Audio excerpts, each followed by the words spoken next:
Astro Morgan ఛానల్కి స్వాగతం. నా పేరు Vijayalakshmi, Vedic and KP astrologer. ఈ వీడియోలో 2026 సంవత్సరం 2026-27 సంవత్సరానికి ఉగాద రాశి ఫలితాలు వృశ్చిక రాశి వారికి. అంటే మార్చి 19, 2026న ప్రారంభమయ్యే శ్రీ పరాభనామ సంవత్సరం వృశ్చిక రాశి సంవత్సర ఫలితాలు. అంటే వృశ్చిక రాశిలో విశాఖ 4వ పాదం, అనురాధ 4 పాదాలు, జ్యేష్ఠ నక్షత్రం 4 పాదాలు వారికి మిశ్రమ ఫలితాలను ఇస్తుంది. అంటే విశాఖ నక్షత్రాధిపతి గురువు, అనురాధ నక్షత్రాధిపతి శని, జ్యేష్ఠ నక్షత్రాధిపతి బుధుడు వీరందరికీ మిశ్రమ ఫలితాలని సూచిస్తుంది. సంవత్సర ద్వితీయార్థం ముఖ్యంగా జూన్ 26 తర్వాత గురుగ్రహ అనుకూలతతో గొప్ప మార్పులు చోటు చేసుకుంటాయి ఈ వృశ్చిక రాశి వారికి అనేది చెప్పటం. ఇక పంచాంగ వివరాలు క్లుప్తంగా చూద్దాము. మార్చి 19, 2026 సంవత్సరం శ్రీ పరాభనామ సంవత్సరం. అయితే ఆదాయ వ్యయాలు చూసుకుందాము. ఆదాయ వ్యయాలు వృశ్చిక రాశి వారికి ఆదాయం 8 గాను, వ్యయం 14 గాను సూచిస్తుంది. ఇక ఇది దృక్పంచాంగం ఆధారంగా చెప్పడం జరుగుతుంది. ఇక రాజపూజ్యం 3, అవమానం 1 గాను సూచిస్తుంది వీరికి. ఇక ముఖ్య గ్రహ సంచార కాలాలు, గ్రహాలు చెప్పుకుందాం. సాధారణంగా సంవత్సర ఫలితాలు చెప్పేటప్పుడు ముఖ్యంగా ఎక్కువ కాలం రాశిలో సంచరించే గ్రహాలని మాత్రం పరిగణనలోకి తీసుకొని అంచనా వేయటం జరుగుతుంది. అంటే గురువు సంవత్సరం కాలం పాటు రాశిలో ఉంటాడు, శని 2.5 సంవత్సరాలు, రాహుకేతువులు 18 నెలలు. అయితే వీరి సంచార వివరాలు చూద్దాము. శని సంవత్సరం పొడుగునా కూడా మీనరాశిలో 5వ ఇంట్లో వృశ్చిక రాశి నుండి దీనిని పంచమ శనిగా సూచించడం, పంచమ శనిగా అక్కడ మీనరాశిలో కొనసాగుతాడు శని అనేది చెప్పడం జరుగుతుంది. ఇక జూలై 27 నుండి డిసెంబర్ 11 వరకు కూడా 2026 వరకు కూడా శని వక్రీకరిస్తాడు అనేది చెప్పటం జరుగుతుంది. ఇక గురువు ప్రస్తుతానికి మిథున రాశిలో అంటే అష్టమంలో జూన్ 2 వరకు 2026 వరకు మిథునంలో ఉండి ఆపై కర్కాటక రాశిలోకి భాగ్యస్థానం 9వ ఇంటిలోకి ప్రవేశిస్తాడు. అక్కడ అక్టోబర్ 31 వరకు సంచరించి తదుపరి నవంబర్ 1 నుంచి కూడా సింహరాశిలోకి మారి తిరిగి మరల వక్రిస్తాడు అనేది చెప్పడం జరుగుతుంది. ఇక రాహుకేతువులు డిసెంబర్ 5 వరకు రాహు కుంభరాశిలో సంచరించి ఆ తదుపరి మకర రాశిలో ప్రవేశించి సంచరించడం జరుగుతుంది. అలాగే సింహరాశిలో కేతువు కర్కాటక రాశికి ప్రవేశం జరుగుతుంది. డిసెంబర్ 5 తర్వాత అక్కడ సంచరిస్తాడు. అంటే రాహుకేతువులు అపసవ్య దిశలో నడుస్తారు కాబట్టి వీరికి కుంభం నుండి మకరానికి, సింహం నుండి కర్కాటకానికి ట్రాన్సిట్ అవుతారు, రాశి మార్పు జరుగుతుంది అని చెప్పచ్చు. అయితే తర్వాత ఈ దీంట్లోకి అంటే రాహువు మకరానికి వచ్చినప్పుడు వృశ్చిక రాశి వారికి 3వ ఇల్లు అవుతుంది. అలాగే కేతువు కర్కాటక రాశిలోకి వెళ్ళేటప్పుడు 9వ స్థానంలోకి కేతు వెళ్ళటం జరుగుతుంది. ఇలా మార్పులు ఉన్నాయి. గ్రహ సంచారాలు ఈ విధంగా ఉన్నాయి. చెప్పిన విధంగా ఏ రాశుల్లోకి ఏ గ్రహాలు అనేది చెప్పడం జరిగింది. ఇక వివరాల్లోకి వెళ్ళే ముందు ఛానల్ని సబ్స్క్రైబ్ చేయగలరు, షేర్ చేయగలరు, లైక్ చేయగలరు, అలాగే కామెంట్ చేసి సబ్స్క్రైబ్ చేసి లైక్ చేయగలరు. ధన్యవాదములు. అయితే వీరికి ఆర్థిక పరిస్థితి అంటే ఆస్తిపాస్తులు, ఆర్థిక ఫైనాన్స్కి సంబంధించింది, ఎసెట్స్కి సంబంధించిన విషయాలు ఇవన్నిట్లో కూడా ఆదాయం కంటే వ్యయం ఎక్కువగా ఉన్నందున ఈ సంవత్సరం వీరికి పొదుపు ఎక్కువగా చేయాల్సి ఉంటుంది. ఇక జూన్ తర్వాత భాగ్యస్థానం గురుని ప్రభావంతో పాత బాకీలన్నీ కూడా వసూలయ్యే అవకాశం ఉంది. ఆదాయం పెరుగుదల, ఆర్థిక పరిస్థితి మెరుగుదల అనేది సూచిస్తుంది ఆ పీరియడ్లో జూన్ నుండి అక్టోబర్ 31 వరకు కూడాను. ఇక ఆస్తి కొనుగోలు విషయాలకు వస్తే కనుక అమ్మకాలు కొనుగోలు విషయాల్లో జూన్ నుండి డిసెంబర్ మధ్య కాలం అత్యంత అనుకూలంగా ఉంది అమ్మకాలు కొనుగోలుకి. ఆస్తి అమ్మటం కానీ కొనటం కానీ రెండింటికి కూడా జూన్ నుండి డిసెంబర్ మధ్య చాలా అనుకూలతలు ఉన్నాయి.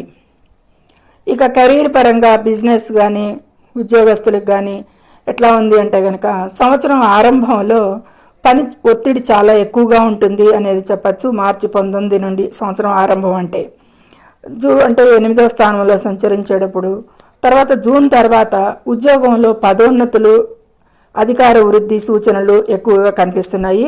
ప్రమోషన్లు వచ్చే అవకాశం, ఉన్న వారికి ఎప్పటి నుండో పెండింగ్లో ఉన్నాయి కూడా క్లియర్ అయ్యే అవకాశాలు ఉన్న వారికి, కొత్త వారికి కూడా గుర్తింపు పదోన్నతులకి అనేది సూచిస్తుంది. అధికార వృద్ధి అనేది ఎక్కువగా స్పష్టంగా జూన్ తర్వాత అయితే కనిపిస్తుంది ఈ వృశ్చిక రాశి వారికి.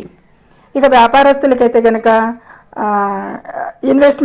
కొత్త ఇన్వెస్ట్మెంట్స్ ద్వితీయార్థం అయితే కలిసి వస్తుంది. సంవత్సరం మొదటి అర్ధ భాగంలో అంత అనుకూలంగా లేదు అనేది చెప్పవచ్చు. ఇక ఎడ్యుకేషన్ అనేది పంచమ స్థానం, 4th and 5th పంచమ స్థానం ఎడ్యుకేషను, క్రియేటివిటీ వారికి విద్యార్థులకు ఎలా ఉంది అనేది చూద్దాము. పంచమ శని ప్రభావంతో విద్యార్థులు ఎక్కువగా ఏకాగ్రత వహించాల్సి ఉంటుంది. ఎందుకంటే దృష్టి పెట్టడం అనేది పంచమం, దాని నుంచి పంచమం ప్రభావం శని అక్కడ ఉన్నాడు కాబట్టి. ఇక సినిమా మరియు సృజనాత్మక రంగాల వారికి జూన్ తర్వాత మంచి గుర్తింపు, కొత్త అవకాశాలు లభిస్తాయి అనేది చెప్పచ్చు. కర్కాటక రాశిలోకి గురువు వచ్చినప్పుడు గురు దృష్టి మీనరాశి మీద ఉంటుంది, పంచమ స్థానం మీద. అప్పుడు సినిమా, మోడలింగ్ రంగం, సృజనాత్మక రంగాలు, స్పోర్ట్స్ వారికి వీటందరికీ కూడా మంచి గుర్తింపు వచ్చే అవకాశాలు, కొత్త అవకాశాలు కూడా పొందే అవకాశాలు ఈ వృశ్చిక రాశి వారికి ఉన్నాయి. ఇక ఆరోగ్యపరంగా గురువు అష్టమ గురుడు ఉన్నంత వరకు, అంటే జూన్ 2 వరకు కూడా చాలా జాగ్రత్తగా వాహనదారులు, ముఖ్యంగా వాహనం నడిపేవారు జాగ్రత్త వహించాల్సి ఉంటుంది. జూన్ 2 వరకు కూడా ప్రమాద సూచనలు, యాక్సిడెంట్ ఇండికేషన్స్ ఎక్కువగా ఉన్నాయి. అంటే పెద్ద ప్రమాద సూచనలు అంత ఎక్కువగా కాకున్నా పర్వాలేదు, కానీ ప్రమాద సూచనలు అయితే ఉన్నాయి. చాలా అప్రమత్తంగానే ఉండాల్సిన అవసరం ఉంది. పర్వాలేదు అన్నట్టుగా ఉండకండి. జీర్ణ సంబంధిత సమస్యలు, ఆరోగ్యపరంగా లేదా మానసిక ఆందోళనలు కలగవచ్చు అనేది చెప్పటం జరుగుతుంది ఈ వృశ్చిక రాశి వారికి ఈ గ్రహ సంచారాల ప్రభావాల వల్ల. ఇక అవివాహితులకి, ఈ వృశ్చిక రాశి అవివాహితులకైతే కనుక జూన్ తర్వాత వివాహ యోగం బలంగా వస్తుంది. ఇక అలాగే ఈ వృశ్చిక రాశి పేరెంట్స్ ఆరోగ్యం చూస్తే కనుక జూలై, ఆగస్టు నెలల్లో ఎక్కువగా శ్రద్ధ వహించాల్సి ఉంటుంది పేరెంట్స్ విషయంలో అనేది సూచించడం జరుగుతుంది.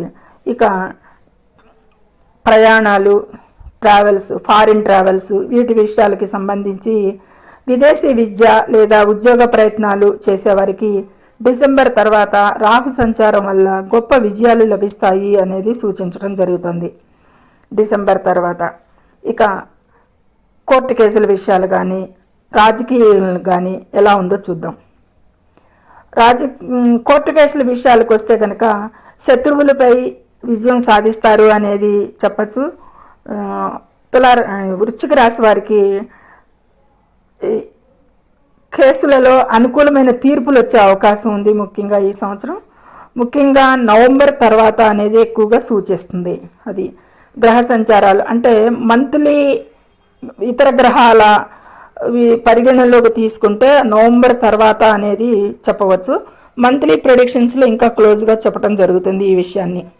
శత్రువులపై అయితే విజయం సాధిస్తారు. కోర్టు కేసుల్లో అనుకూల తీర్పులు నవంబర్ తర్వాత వచ్చే అవకాశాలు అయితే ఉన్నాయి ఈ సంవత్సరం వృశ్చిక రాశి వారికి. ఇక ఈ సంవత్సరం శని మరి గురువు గ్రహాల శాంతి కోసం అయితే కనుక సుబ్రహ్మణ్య స్వామి ఆరాధన మరియు గురువారం దాన ధర్మాలు చేయడం ఎంతో శ్రేయస్కరం అనేది చెప్పటం. ఈ సంవత్సరం పెట్టుబడులు, కొత్త వ్యాపారాలు ప్రారంభించేందుకు ముందు కొద్దిపాటి ఆలోచన, నిర్ణయాలు తీసుకునే ముందు చాలా జాగ్రత్తగా ఆలోచించి తీసుకోవాలి. ఎందుకంటే నిర్ణయాలు తీసుకుంటానికి 5వ స్థానంలో శని సంచరిస్తున్నాడు. పంచమ శని అనేది కొంచెంగా ఆలోచించి ఎక్స్పర్ట్ల సలహాలు తీసుకుని మాత్రం చేయాల్సి ఉంటుంది. అంత అనుకూలతంగా అనుకున్న వెంటనే చేసేయకుండా ఈ విషయంలో కొంచెం నిదానించి ఆలోచించి ఆచితూచి వ్యవహరించాల్సి ఉంటుంది అనేది సూచించడం జరుగుతుంది. ఇది ఈ సంవత్సరంలో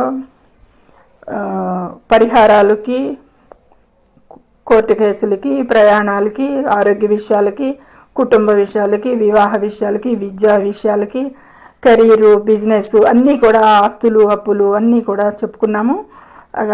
గ్రహ సంచారాల వివరంగా చెప్పడం జరిగింది ఈ వృశ్చిక రాశి వారికి. ఇక మంత్లీ ప్రెడిక్షన్స్లో ఇంకా క్లోజ్గా ఇంకా ఎక్కువ 9 గ్రహాలు కూడా సంచరించటం, 9 గ్రహాల ప్రభావాలు కూడా చెప్పడం జరుగుతుంది అనేది అక్కడ ఇంకా వివరంగా వివరించుకోవచ్చు అనేది చెప్పటం. ఈ చెప్పిన సూచనలు పాటిస్తారని ఆశిస్తూ సర్వేజనం సుఖినో భవంతు. నచ్చితే లైక్ చేయగలరు, సబ్స్క్రైబ్ చేయగలరు. మరొకసారి చెప్తున్నాను, ధన్యవాదములు.